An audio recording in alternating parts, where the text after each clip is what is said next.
Great. Thank you, Karen. And thank you all for joining this evening. My name is Matthew Davis, and I'm the founder and director of the Choose Center for International Writers at George Mason University. And I want to welcome all of you to the final event of this first day of the third annual 1455 Lit Arts Festival. Congrats to Sean Murphy and his whole team for organizing such a great event series of literary events over the course of this weekend. This panel is called Rotten Evidence, Reading and Writing in an Egyptian Prison.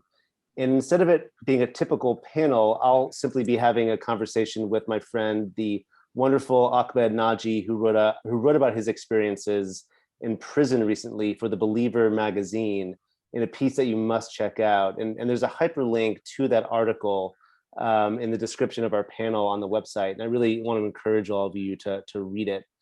Ahmed is an Egyptian journalist and literary novelist. He was born in Mansoura and has written 3 books: Rogers, 7 Lessons Learned from Ahmed Maki, and Using Life.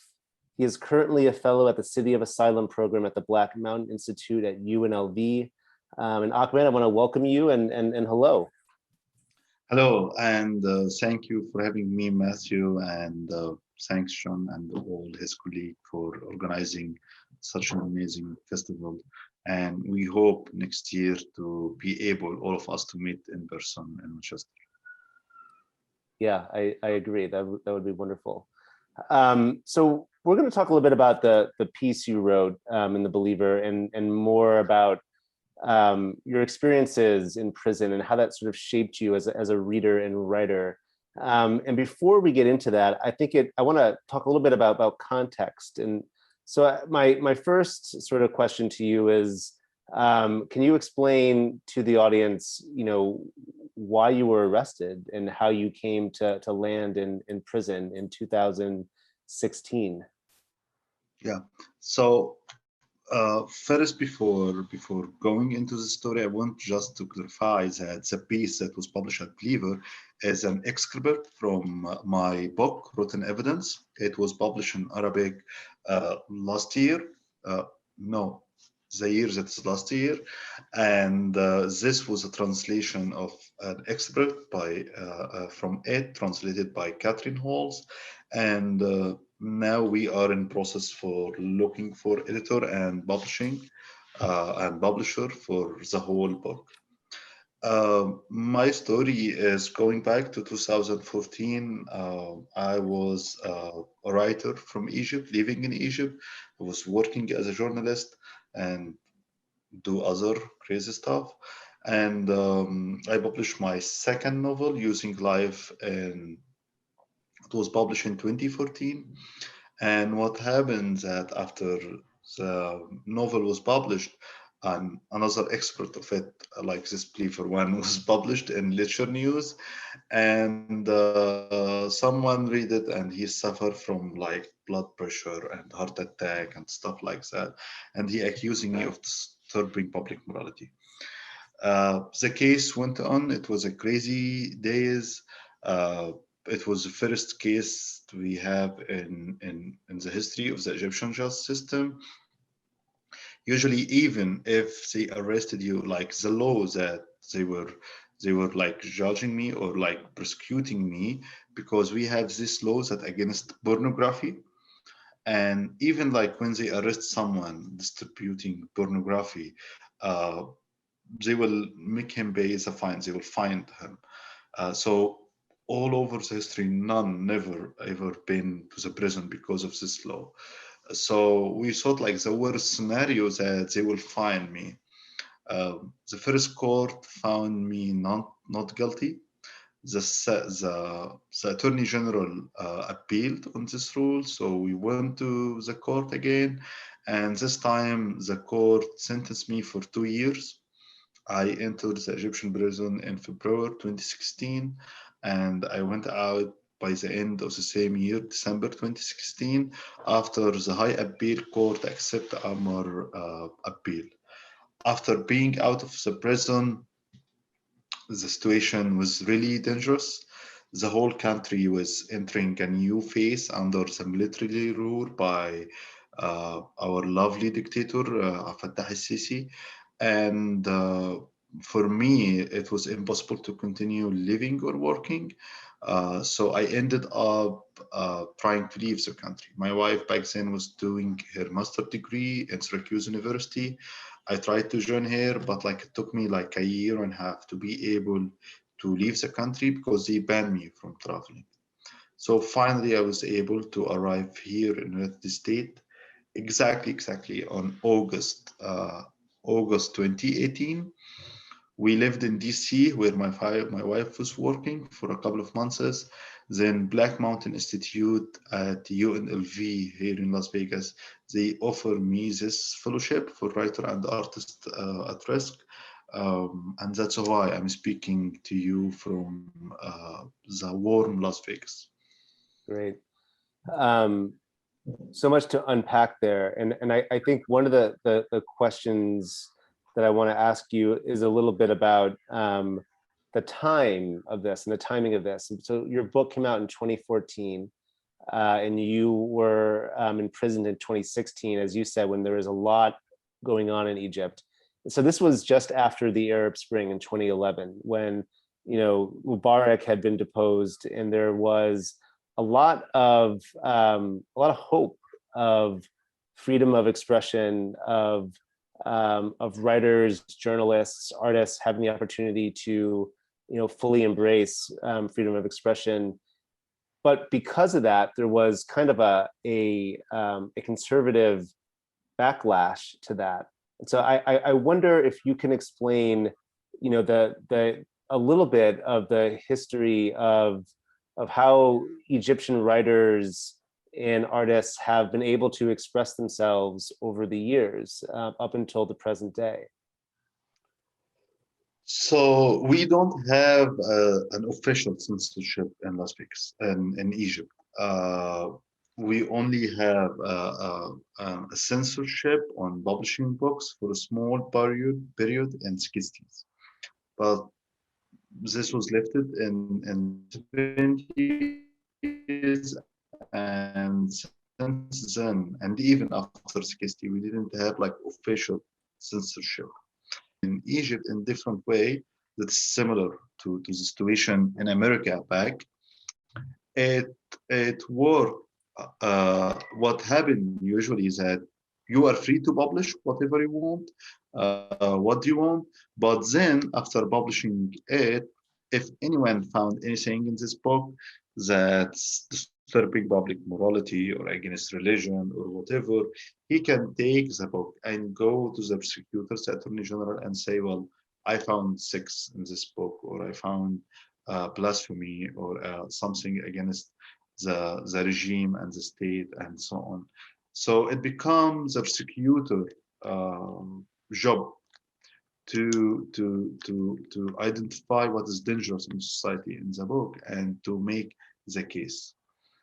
Usually, starting, let's say, from 70s, there has been like several red line in Egypt.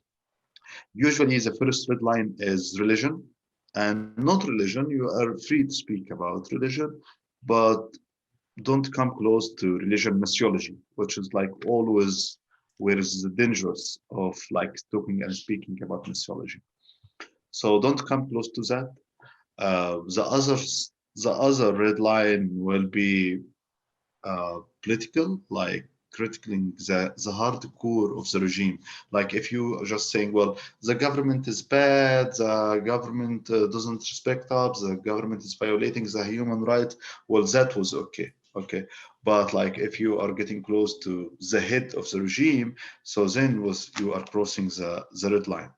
So this was the situation until 2011. And as you mentioned, the wave of the Arab Spring started to happen from Tunis to Egypt and take all over the Arab countries. And suddenly there was an huge change happening, a new air. People were breathing a new air. You become, as a citizen, full of yourself. I have to say, it's a very unique experience when you are taking over the street. And of course, after the revolution and after like Mubarak resigned, there was this vibe. that we are free and we able to do what we want, we able to speak free and to see what to say, what believe. But again, as we learn from the history, most of revolution doesn't success. So it ended up that we had an election. The election ended up with a president from Muslim Brotherhood, supported by the American Democratic administration back then. Then the military and the Gulf state in Emirate and Saudi Arabia weren't comfortable with having Muslim Brotherhood leader in Egypt. So it ended up with another military coup, and the head of the army back then, General Abdel Fattah al-Sisi, planned like a huge coup and in 2013 and take over the authority, and he becomes a president since then. And since he become a president, what he's trying to do is like to make the whole country go back not to the time before the revolution, but to the 60, and even like to the time before the 60. Hmm. He wanted like to create a pure dictator state ruled by militarily and by weapon. And he's able to do this because like Egypt is depending, like the economic of Egypt is now, especially the economic of his regime is depending on the free aid that he's taking from United States and from other Gulf countries, because he was able to create this position to promote himself as a peacekeeper in the region. So the situation now is that we have a military dictator who's running the country for eight years, and of course, there is a wave of crackdown on human rights activities and writer and the artist. We are in situations that most of like artists, Egyptian artists now are living abroad, are living in Berlin. Like Berlin become like the Arabic capital for Hmm. the art and literature. And this is like in the situation, and this is what we used to have, and this situation, and this is what we have now. It's interesting because you said earlier that your case was you were expected to get a fine, and no one had ever been imprisoned for the law in which you were imprisoned for. And in fact, in your essay for The Believer, which is excerpted from your book, you write that when you were told that you were going to prison, you laughed because you thought it was a joke. So I'm curious as to when you actually realized that this was not a joke and that you were going to go to prison for writing a novel. I mean, what did you? I mean, what was going through your thoughts? I mean, what were you afraid of? This process take days, because the main and the hardest instrument of torture for any prisoner is hope. You enter the prison and suddenly the hope is rising inside you. You believe a miracle will happen. You believe, well, must be a joke. This must be a mistake. Someone will come and take me out. And I was living in this delirium for a long time, until they moved me from like the police station to the official prison, and they forced me to wear like the blue clothes. In Egypt we wear blue clothes as a prisoner. And after I wear the clothes, I was like, okay, it looks like I'm in the prison. My first reaction is I need to adapt fast to the situation. So I was more eager to learn the names and to learn the code, because there is language in the prison. I Hmm. believe in every prison, even here in the United States, in any prison, there is language for prison. Prisons are closed environment. Inside it, there is a lot of people, and those people, there is a prisoner and there is a garden, and usually there will be a language or a code inside the prison. And it was my first time and first experience into a prison. So I needed to learn this code. I remember even when I was entering the prison, they didn't allow me to have any books or anything, but the head of the chief of the wardens, he was like, well, I know you are a writer, so I'm going to give you your notebook and your pen so you could keep it. And I remember the first things that I started to write on my notebook is definition for the words and for the name of the thing. It's like they will tell me, well, this door name X, and I will write in my notebook, X mean blah, blah, blah, blah, blah. And next stage after adaptation is trying to create your corner, to create your routine, to be able to contain your mind, so you don't lose your mind, and to keep an eye on your emotional and psychological health. You know, it's interesting the way that you described a language of prison, because one of the things that you do really well is describe the culture and the physicality of prison. I mean, the way that you sort of where you were, it seemed like there were two floors to the prison. One floor had more violent criminals, another floor had criminals who were not as violent, and that's where you were.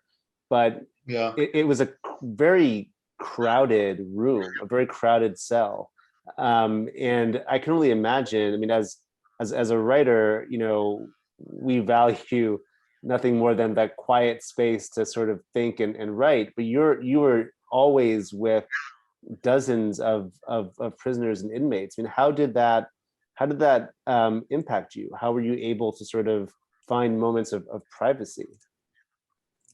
there is no, and I have to say this was my biggest disappointed when I entered the prison, because I like many writers, I had a fantasy about prison, that it's a place where you will be sit in this room reading what you want and thinking in what you want. So I was like, even in my way, I was preparing myself to like a long solitude that I'm going to use like in reading and planning for a project and maybe writing.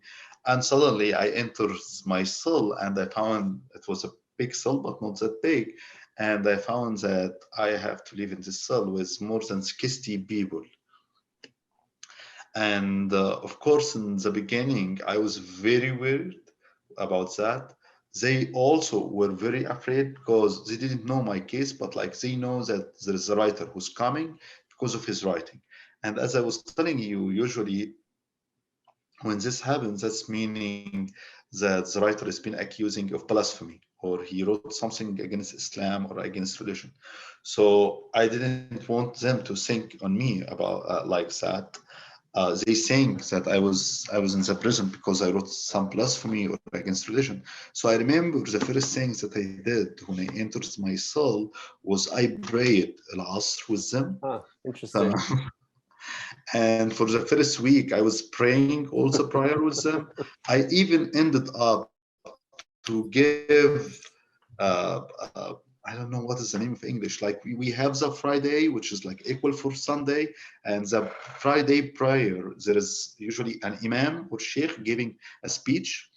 So I ended up like giving a speech in one of Friday prayer, okay, to convince them that I have nothing to do with religion, because this is crazy. You don't know who you'll meet in the prison. You could, the guy next to you could be a religious fanatic, and if he think you are an atheist, he could literally hurt you or kill you even.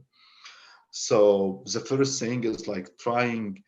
There was like always there was like an energy being consumed and like manipulating all this like social power in the cell. And I was in this cell that's supposed to be VIP cell.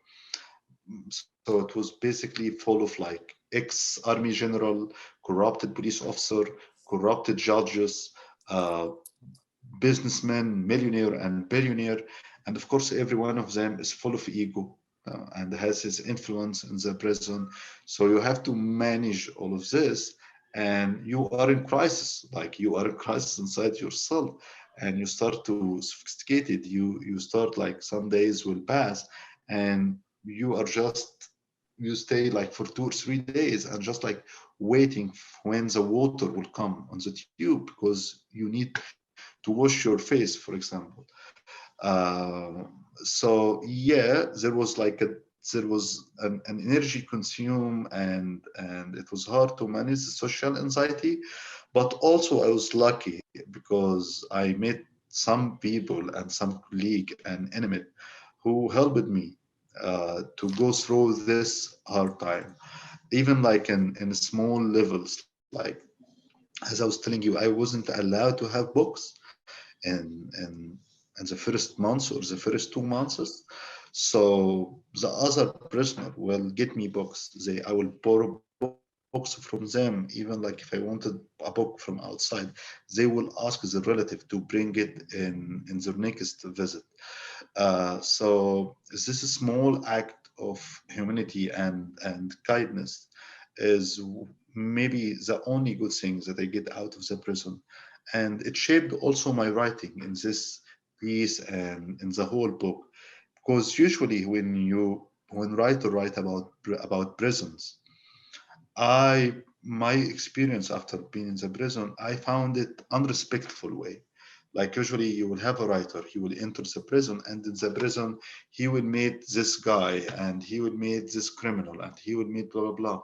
So when he go out and he start writing about his experience in the prison, he end up writing gossip about his old inmate and his old colleagues. And the book is becoming in the end a collection of gossip and story from the prison. And I didn't want to do this in my book or even in this piece. I believe there is something more important and more deep and essence in the prison experience that go beyond the drama and the gossip that coming from the story that people are sharing and telling. I found it also not ethic to write such a story because you didn't take the permission of these people. And most of times they are in shame of these stories. Like you will become a friend with an old guy, and this old guy, he did a mistake or he didn't do it, but he is in the prison because they're accusing of stealing money from his boss. So when you go out and write such a story, you continue shaming him for eternity. Like his story is going to continue being your book forever. And you didn't take his permission. And this guy really what he dream when he go out is to forget everything about the case and about the prison.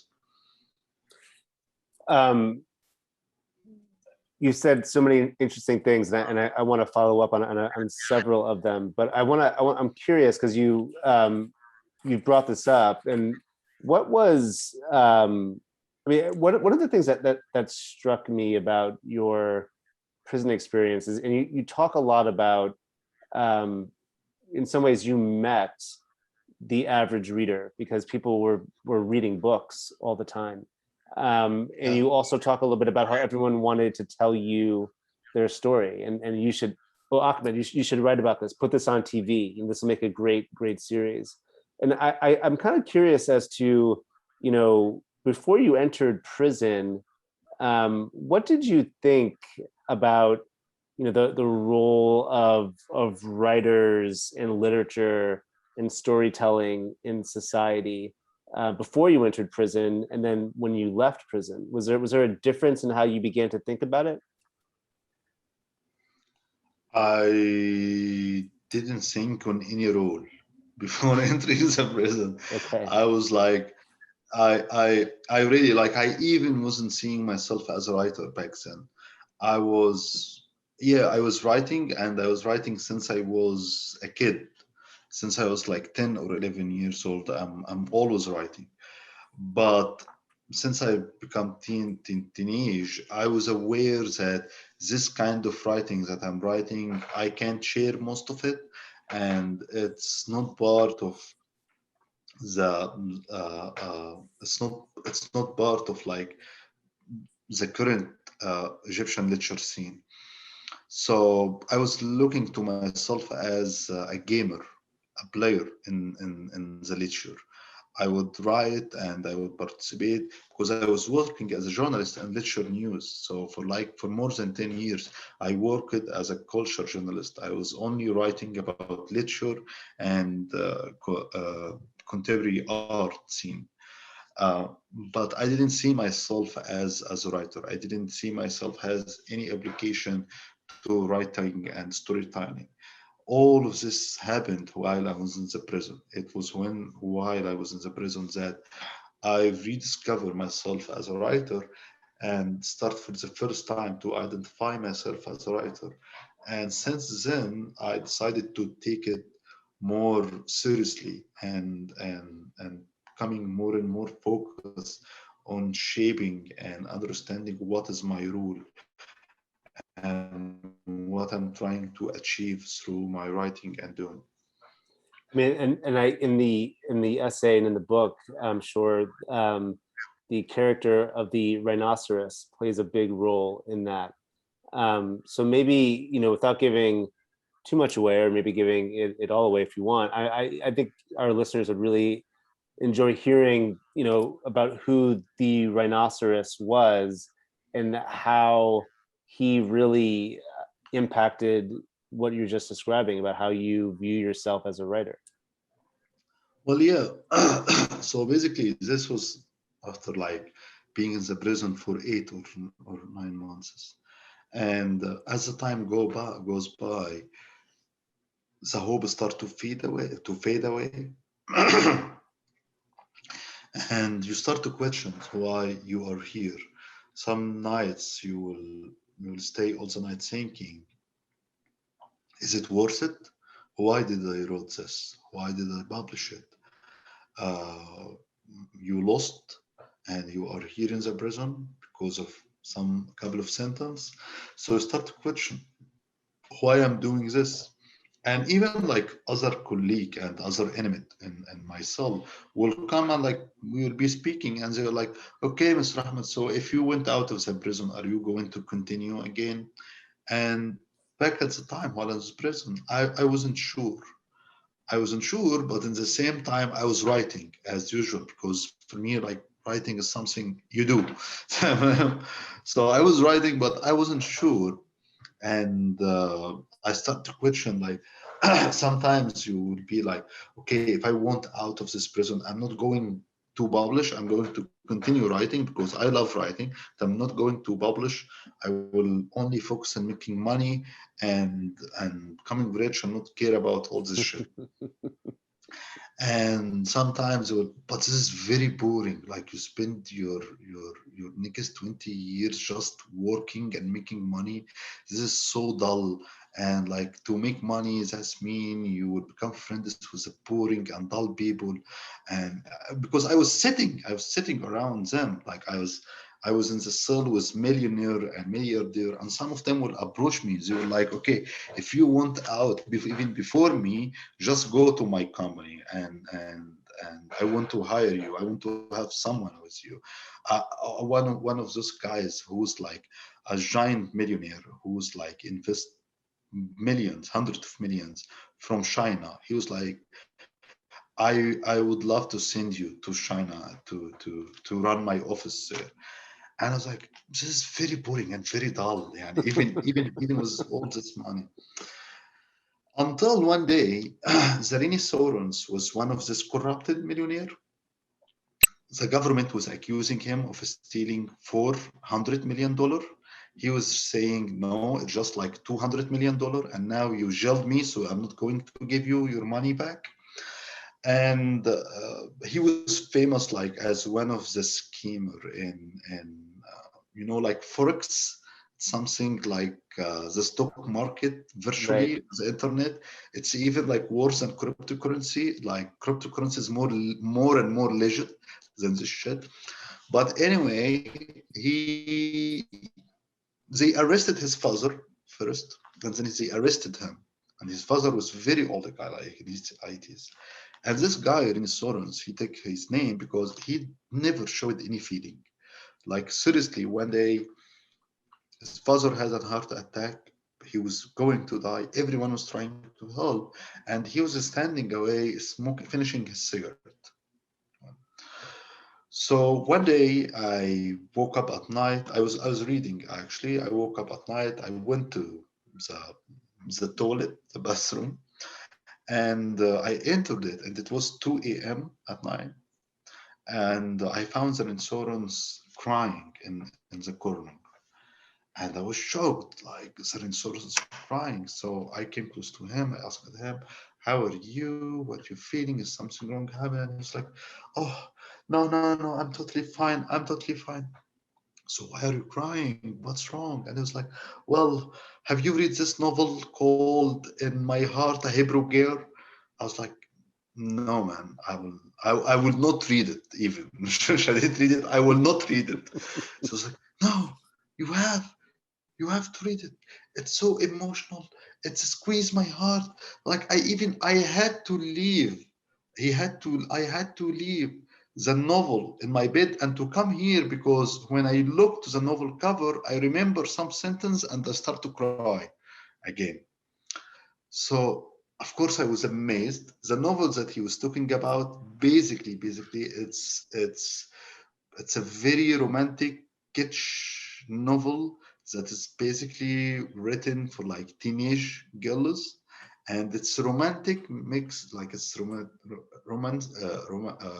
romantic mixed with Sufism. So you have Islam and romantic together. تمام. And it's very shitty novel. Like even in the end, it's written in a bad Arabic. The style is so poor, uh, but it affected him. So, and for the other next 2 days, he insists like he will come with the book to me, and he was like, "Read it. You have to read." And I was like, "No, Ayman, I will not read it. Like, I can't. I just like open, like when you read a very bad book for your taste, like you try to open it and read several pages, and you can't continue it. Right. And we are in the prison, and it's hot. Yeah, but this, what happened with the insurance, stopped me because I started to question, what is this? What is this hidden power inside literature and inside storytelling that is able to go to affect a guy like the Rhinoceros, to squeeze his heart as he described it by himself. He was saying, I just looked to the cover, I remember some sentence, and I feel it's like squeezing my heart. I'm like, I was surprised even to discover that he has a heart. Uh, so, but it made me stop for a moment and think, what is this power that is hidden in the literature and in the words and the language? Because it's the same power that pushed me since I was young to continue writing and to write in this way, and it led me to here. And that's when I decided in the prison, well, it looks like I'm a writer and I have to follow uh, this power and this hidden secret inside the language and inside the writing. I love that story, and thank you for telling it so wonderfully. I the you know when you're in prison, you're writing, you're actively writing a novel that you need to figure out not just artistically how to write, but practically how to write on your notebooks and how you're going to make edits. And I'm curious as to, now that you're out of prison, well, first of all, maybe you can talk a little bit about those techniques and how you needed to sort of write while you were in prison.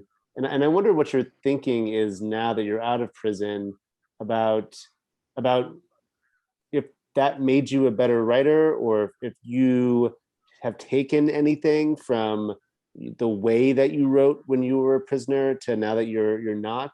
Can you talk a little bit about that? Yeah. I take some techniques that I learned there, and I'm still using it, and it's very helpful. And I even advise it for other writers. But to start with, so basically, as I was saying, they let me have my black notebook, but I know for sure they let me have it to be able to look inside it. So I decided to not write any details about me or my life in this book, but I needed to write something. I needed to also write my diary. But I remember another story that I saw when I was in the prison. There was this old guy who was in the prison for 5 years. And I will pass by his bed, and next to his bed, he had like several notebooks like this size next to his bed. And every time I passed to by him, I found him like writing in this block notes. Uh, so I've become very curious. So I went to him and I asked him, "What are you writing? What are you doing?" And he was like, "I'm writing my diary. I'm writing my diary every day. So when I go out of the prison, I never forget what happened here." So I was like, "Wow!" And he was like, "Do you want to read my writing, my diary?" I was like, "I would love to." He gave me one. I opened it, and I found what he's writing is like this. It will start Sunday, 2nd of March. I woke up at 7. I had coffee. Then I went to the washroom. I had a shower. Then I met X. X told me Z, and I told him that. And then I wanted and I eat at lunch a sandwich. Then very details, like in kind of Marcel Proust, like I called him Marcel Proust. تمام. He was writing his lost time, his in the search for the lost time. تمام. And I was fascinated because like he had more than 10 notebook, 10, even more than that, all inked, all full of writing, all full of details diaries. And I found this insane. Then he finished his sentence and he was going out of the prison, this guy. In his way out, they searched his bags and they found all this notebook. So the prison police officer and the prison warden looked into it and they found all these details about the prison, about his diary and blah, blah, blah. And they were like, "Okay, you can go out with this." So the situation here is that they can't take it from him, because if they take it from him, it would be stealing and he could accuse them. So what they said, "Well, for you to go out of the prison, you need us to sign you this paper. And we will not sign this paper until you burn these diaries." So he burned his diaries. All what he's been writing for more than 5 years, he had to burn it before leaving to the prison, or he had to burn it to be able to leave the prison.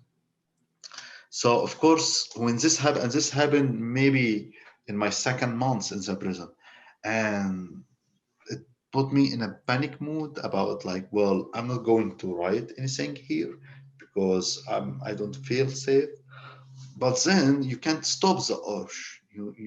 Like you have as a writer, you sometimes you will have this urge, like you need to write this sentence or this paragraph, even if it's not connected to anything, but you just need to write it.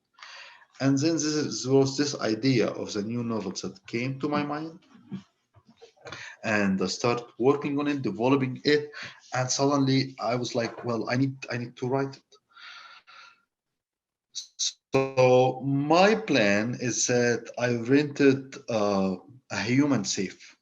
A human safe is a guy that you will make a deal with him, and the deal was that you will pay him by cigarette, and he will become your safe. And that's mean in the case we have a checkout, or like sometimes the warden and the soldier and police officer will enter the cell and they will search it. When there is a search, I will give him what I have and he will hide it. Mm. Mostly inside his body or in any other places we don't know where. So I used this twice while I was in the prison. And then in my way out of the prison, like I know that I'm going out next week. So I went out to another guy and I bought a magazine we have in Egypt called Al Television. It's like Maxim magazine, like this magazine that will have like a green bikini cover or something like that. So I bought the magazine from him, and I bought all my novel inside the magazine. And I bought the magazine, the first things in my suitcase. So when he opened my suitcase on my way out of the prison, the first thing he would see is a bikini. And as I predicted, like the police officer, he opened the suitcase, he found the girl with the bikini, and he was like, again, girl, again, like this the perfect, this the perfect behavior was the first reason that lead you here, and it will lead you again. And I was like, oh, nice job, police officer. and I was able to sneak the draft of the novels that I wrote. The techniques that I took from me, so when I was in the prison, I was writing, we don't have an office, okay? And you don't have a computer. And I belong to a generation, like since I was 16 or even less than that, I only using computer writing. Like I stopped, like most of my generation, I stopped using pen and paper for a long time. But now, because I was in the prison, I was forced to go to pen and paper. And I remember the first draft for a chapter that I wrote, after I wrote it, like I wanted to correct it. And suddenly, like after I wrote the several pages, I was like, what the hell? I can't do edit. Like I can't move this paragraph from here to here as we do by computer. Right. So I was like, what I should do? And I ended up to come with this complicated system where like I numbered all the pages and I numbered all the paragraph. So when I'm editing, if I found that I want to move this paragraph from here to here, I will say, so the paragraph will have number and the page will have number. So I will write notes, okay, move paragraph number 9, page 10 to like paragraph number 1, page 8, for example. So I came up with like my writing style to be able to edit it. But the other thing that when I went out of the prison and I start like writing down all what was written on the paper on my laptop, suddenly I notice that sentence is becoming longer. Like I will be writing a paragraph, for example, and in this paragraph there is 5 sentences. Each sentence, let's say, like 3 or 4 words. And suddenly, when you are writing on computer, you found the sentence that is 4 words that become like 6 or 7 words, and you found I don't know why, and start like to question what is happening. Is there is a difference between writing on paper with pen, with using your full body, your muscle? Because when you are writing using pen and paper, it's just like basically, if let's say if you are using your right hand, it's just all the muscle in this part you are using it. But when you are in computer, just tick, tick, tick, you are using muscle, but not that much. You don't need that energy. Okay, especially if you are writing in paper and not using an office or desk. So I start to question this difference between writing in pen and writing in computer. And my next work in this book is a book that I wrote about the prison, and my novel, my other science fiction novels that was published last year. There is chapters that I would be thinking in the novel or in a project or some project, and I'll be writing on it. But there will be this chapter that I will think, well, it's better to write this chapter in pen and paper first. How interesting. And suddenly this like open a new technique for me in writing. I still, of course, using the computer, but in the process of planning and drafting, I found it's very interesting and useful if you just like move around with like notebook dedicated to the project that you're working on, and to write a whole to try, for example, to write a whole chapter using a pen and paper. And sometimes the result is very fascinated. I think also, especially when you are writing on pen and paper, you have much time in thinking on each sentence and in each word you are writing. Uh, and there is more freedom, just like moving around with notebook and the pen. Usually I will do this I live in Las Vegas, so sometimes if like let's say every day at least I try to give at least 2 hours of pure writing. And sometimes, especially in the times of Corona and COVID, I was like, I can't stay home. Yeah, So I would take the pen and the paper and go to a park or bar or anywhere. And suddenly your relation with writing and the whole experience is going to new paths and opening new doors. Um, that's that's also one of the things that I take with me out of the prison. that's really interesting. I think there. I've I've been writing on the computer for so long. I oftentimes wonder if I would ever remember how to be able to write on a piece of paper. Um, there's a line in this essay, which I'm sure will be in the book as well, when it's finished and comes out, that just really stuck with me, and I want to ask you about it. You write, there were many times I wasn't sure if being a writer was my vocation or if prison had forced my hand. And I this goes back to what you were saying earlier about how it made you really, being in prison made you really think about being a writer, what that meant, what that means for you, what that means for the larger world. So I guess my question is, do you ever think about like what your life and career would be if you had not gone to prison? Yeah, I know, of course. I dream of it every day. I was my plan for life before going to the prison. So I was telling you, like CC take over the country. It was clear that I can't continue working on journalism. It's becoming too dangerous and everything is closed. So I was moving my career from working on journalism to working on the entertainment and belly dancing business. And I wanted to become an agent for a belly dancer. And actually, my wife now, the lawyer, Yasmin, our first date together, like our first time we met for a lunch as a date because I was seeking her advice and her help to get me the license to become an agent for belly dance. So if I weren't, if I didn't go to the prison, I believe my future will be surrounding my belly dancer with my belly dancer and driving them around the city and 7 stars hotel and counting the money. Well, I mean, I'm really sorry that you had to go to prison, Ahmed. That sounds like a like a pretty amazing life.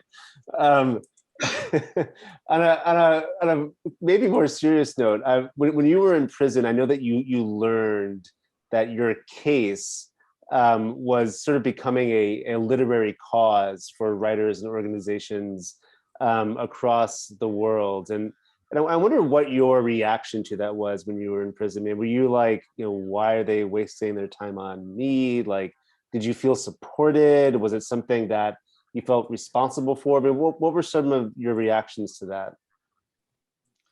I was overwhelming, really, and it was so helpful. I believe without this support, I wasn't able to sit in front of you and speak with this tone, at least.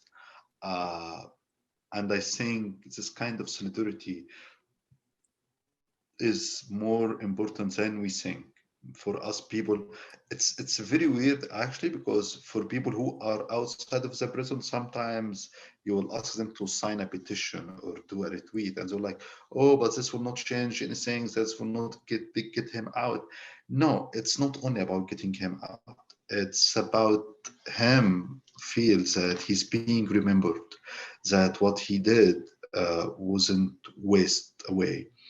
uh, the prison, the aim of the prison, any prison, is designed in a way to make you think that you are forgotten. You enter the prison and no one is visiting you and everyone is forgetting you.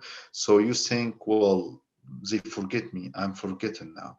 But when there is solidarity, when people thinking on him, first of all, that's make the prisoner think that his sacrifice is not wasted away, that there is some people outside that care about him, that his cause and his case is legit. The other thing that he feels that he's not alone. Prison also creating, telling you that you are forgotten and you are alone. You are here again. Also, you were drinking and playing and writing with your colleagues. They are enjoying your life, but you are alone here. So when your colleague, especially as a writer from Egypt and the Arab region and United States, shows their support, it's like an perfect reply on them. I'm not alone. I belong to the brotherhood of literature. I belong to the wide range of people who believe in freedom of expression and willing to stand and show their supports for for freedom of expression all over the world. So this was amazing, tremendous helpful for me and for my case. First on the legal stand, second personally on my psychological. Yeah. Without the support, I believe, because I saw other people, and I was lucky to get this attention, this support, but I saw other people who spend like years in the prison and they were totally forgotten. And when they go out of the prison, they are totally devastated from inside and from outside. And it takes them much time to be able to heal, and sometimes they will not heal. Um, this kind of support helped me to pass the time of the prison, to get out fit, and to arrive safe here and to be in this fellowships that I'm here.